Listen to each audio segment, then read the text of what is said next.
बुखारी की, मुस्लिम की हदीस पाक है। नबी पाक फरमाते हैं बनी इस्राइल का एक शख्स, उसने 99 कत्ल किए। सारे मौलवी इस हदीस पाक को जानते हैं, कोई इनकार नहीं कर सकता। बुखारी और मुस्लिम की हदीस पाक है, सारे बयान करते हैं। एक शख्स बनी इस्राइल का, उसने 99 कितने 99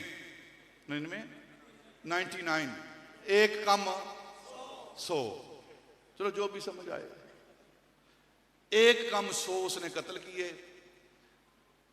और ख्याल आ गया कि अब माफी मांगते हैं। और जब भी ख्याल आए माफी मांग लेनी चाहिए।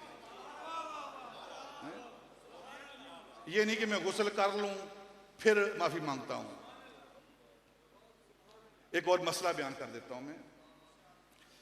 बाज़ दफ़ा हमारे पास जो उलमा हैं मस्जिद में, या इनके पास कोई साथी आता है अपने साथ किसी गैर मुस्लिम को लेकर, जिन्होंने कलमा पढ़ना है, इन्होंने कलमा पढ़ना, आप कलमा पढ़ा दें इनको। पहली बात तो यह है कि आप खुद कलमा पढ़ाएं। आपको कलमा नहीं आता है ना, तो आप अपने मौलवी का ख्याल रखते हैं और फिर कलमा भी इससे पढ़वाते हैं। ख्याल भी रखो ना इनका फिर। और फिर अल्लामा साहब आके क्या करते हैं, अच्छा चल जा पहले गुस्ल कर, वुजू कर, कपड़े पाक पा, फिर आए। उलमा ने लिखा कि अगर इस दौरान उसकी मौत आ जाती है तो उसके कुफर पर यह रजामंद है और यह भी उस दर्जे में चला जाएगा। उसका वुजू है नहीं है, गुस्ल है नहीं है, कपड़े पाक है नहीं है, बस तू उसे कलमा पढ़ा के पाक कर, फिर सब कुछ पाक हो जाएगा। सब कुछ पाक हो जाए, ये मसला है। और ये मसला हमारे शाह साहब पढ़ाते हैं, ये शाह साहब पढ़ाते हैं, ये सारे उस्ताद दारुल उलूम के अंदर यही पढ़ाते हैं, ये सारे मसले वही पढ़ाते हैं। अब एक कम 100 उसने कत्ल किए और मौलवी साहब के पास आ गया, जो कहते हैं तौबा कबूल नहीं होती, तौबा कबूल नहीं होती। उनके पास आ गया, मैंने 100 एक कम 100 कत्ल किए हैं, मैं अब अल्लाह की बारगाह में तौबा करना चाहता हूँ, क्या फरमाते हैं आप? मैंने कहा क्या हुआ है? उसने कहा मैंने एक कम 100 कत्ल किए हैं, इंसानों को कत्ल किया है मैंने, 99 बंदों को मैंने कत्ल किया है। तौबा तौबा, तेरी तौबा किस तरह कबूल होगी? जा दफा हो जा, तेरी तौबा कबूल नहीं हो सकती। अच्छा मेरी तौबा कबूल नहीं हो सकती? नहीं हो सकती। अच्छा फिर कहता फिर 100 पूरा करते हैं, सेंचुरी पूरी। उसने उस मौलवी को भी, राह को भी कत्ल कर दिया। अब आगे निकला तो एक दरवेश फकीर, अल्लाह का मानने वाला, किसी आस्थाने का मुरीद है, वो खड़ा था। उसने कहा कि मैंने 100 कत्ल किए हैं, मुझे ना करना, फिर 100 कत्ल किए हैं, अब मैं माफी मांगना चाहता हूं, तौबा करना चाहता हूं। उसने कहा कि 100 कत्ल किए हैं तो फिर क्या है, अल्लाह की रहमत बड़ी है। तू ऐसे कर, अल्लाह के कुछ बंदे हैं वो उधर रहते हैं, उनका आस्थाना है, उनकी खानका है उधर। ये कहते हैं आस्थानों पर क्या लेने जाते हो?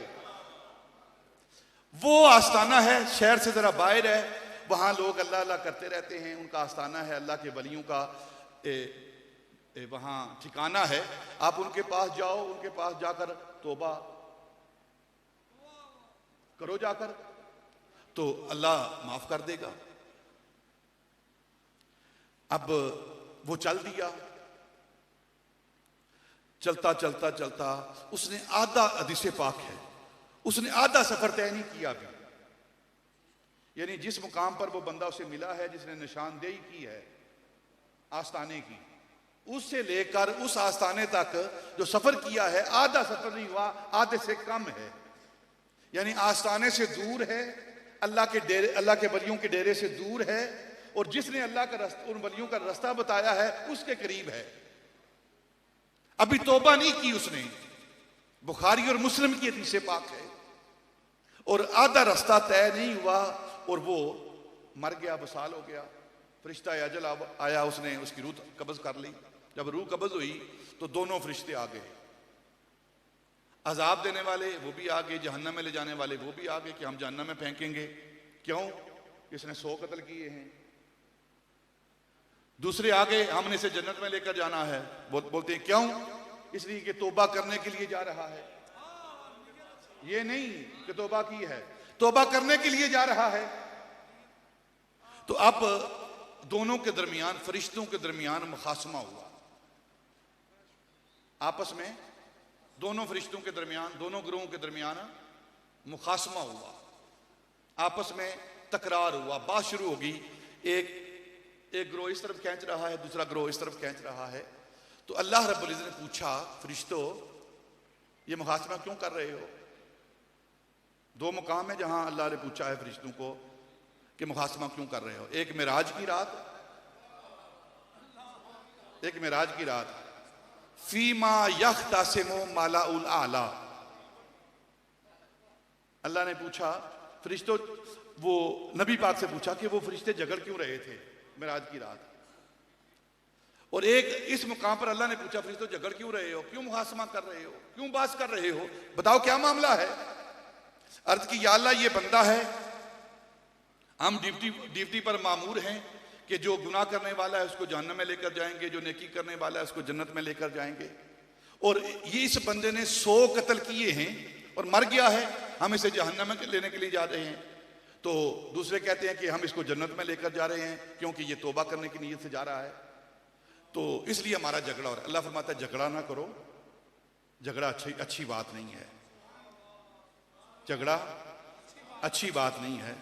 चलो तुम जमीन को नाप लो, जमीन को नाप लो,